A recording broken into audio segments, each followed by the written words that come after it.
This is our Rats with Team 4545 League, analyzing the game between Fireball and Ossia. This was played in Team 52, last round of the playoffs. Let's have a look. Okay, the Smith-Morra Gambit. We had an old expression, the more you gambit, the more you lose. We were saying that back in the 70s because there's a line, I haven't really looked into this for a long time, that, let me go back, that was introduced in 1974 by a group of strong young rising juniors from Santa Barbara, California, that pretty much refuted it. Let me just give you a little background on this. There was a national master by the name of Ken Smith in Texas who owned a chess publishing and bookseller company called Chess Digest, and he helped popularize this gambit. He put out a couple of pamphlets, the Smith-Morra Gambit accepted and declined. Everyone was playing the Smith-Morra Gambit, and this group from Santa Barbara found a line that pretty much put it down. And I'm going to show it to you. It was unknown for a long time, and then finally around 1980, somebody back east played it. It got published in a bulletin. Nobody had ever seen it before, and someone named it the Chicago Defense. Well, it's not the Chicago Defense. If anything, it should be named after the future Grandmaster that helped develop it, and his name is Nick DeFermian. All right, so here, let me just show you the basics of the DeFermian defense to the Smith-Morra. Okay, white just goes about his business, and so does black. This comes up here, and then there. Wait, let's see. Not quite. There's something I'm doing wrong here. Let me think. I think this comes here first. Yeah, okay. Now here. Now rook here. Okay, this is the key position. The key move is rook a7. Now, the whole strategy of this is that the rook is going to move to d7 and completely destroy all of white's hopes to play e5 and get something going with that tactical shot. So what will often happen is white will play bishop e3, just driving it where it wants to go, and then this bishop is misplaced. The alternative is to play bishop f4, in which case black just goes about his business with rook d7. And I've played this several times, and I've won every time with it. I saw countless games where black would just accept the pawn, play this defense, and gradually trade down into an ending and win a pawn ahead. And I remember I've had something where somebody threw two pieces, or threw a rook for threw two pieces away for a rook. I don't remember all the lines. I think it goes something like this, and you just play in here. And I don't know what current theory is on it, and how much has been said, but the last I left off, this thing was a dead bust, and the Smith-Morra Gambit disappeared from play in Southern California. So I'm not going to evaluate everything here, but if you play the Smith-Morra Gambit, you need to be prepared. If you play the Sicilian defense, you need to be prepared, and that's your job, not mine.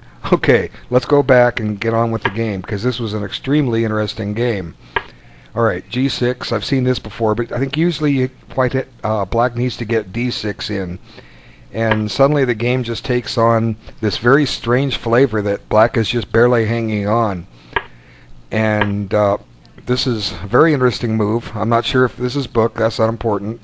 But the first thought I was looking at is, why not just take it? Okay, now black gets or white gets a tactic here, but that's alright. Okay, check. And now you regain the piece.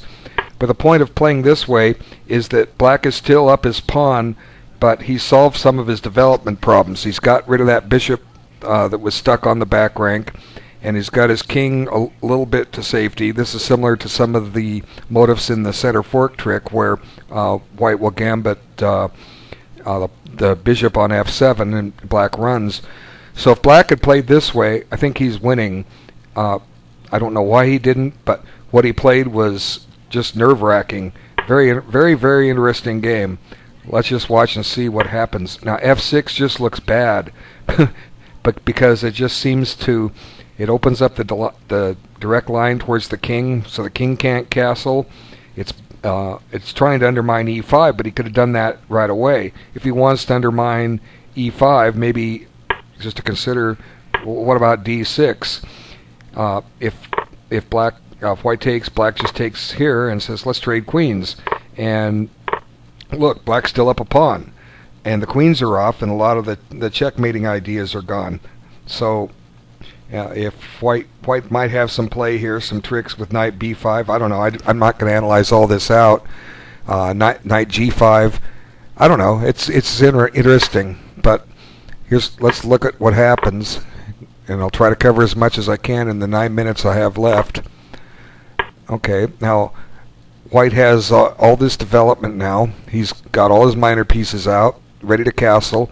Black's queen side is sitting there at home, except for the queen knight. It's managed to get out. And this is an interesting move, and putting a knight on the edge of the board.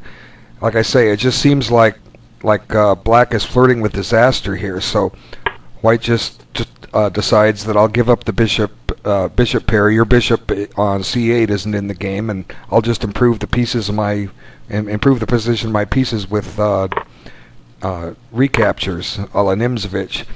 And now there's this mate threat down here that black must deal with, which he does.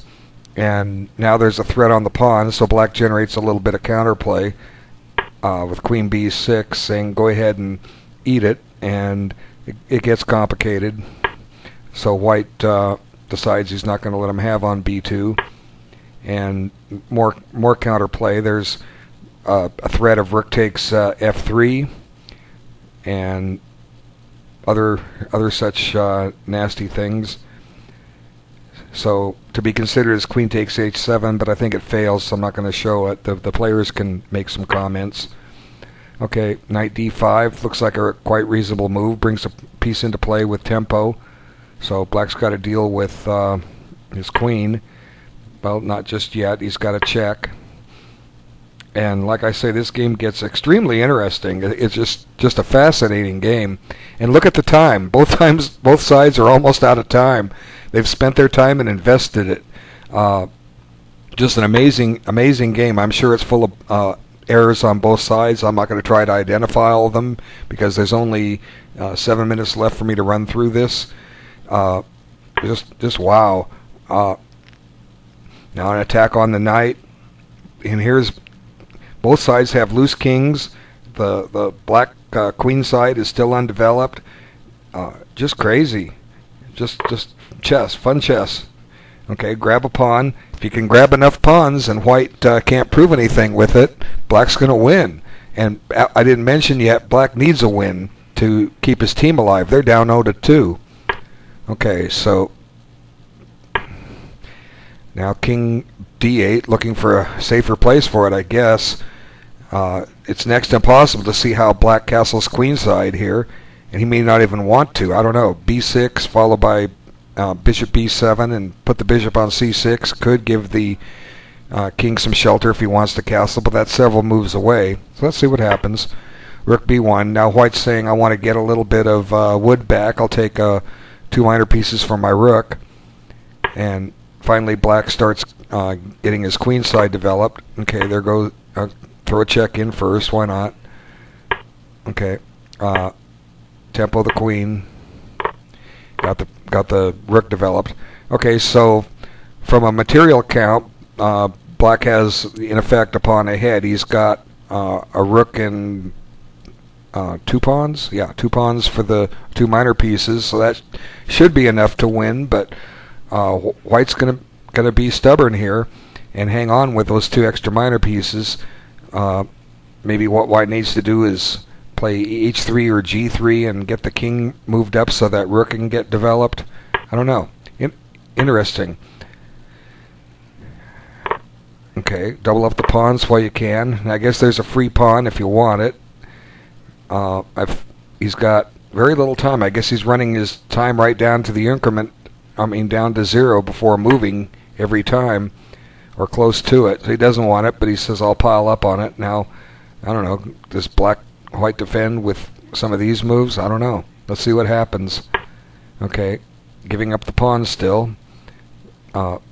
Maybe setting up some threats with bishop e6.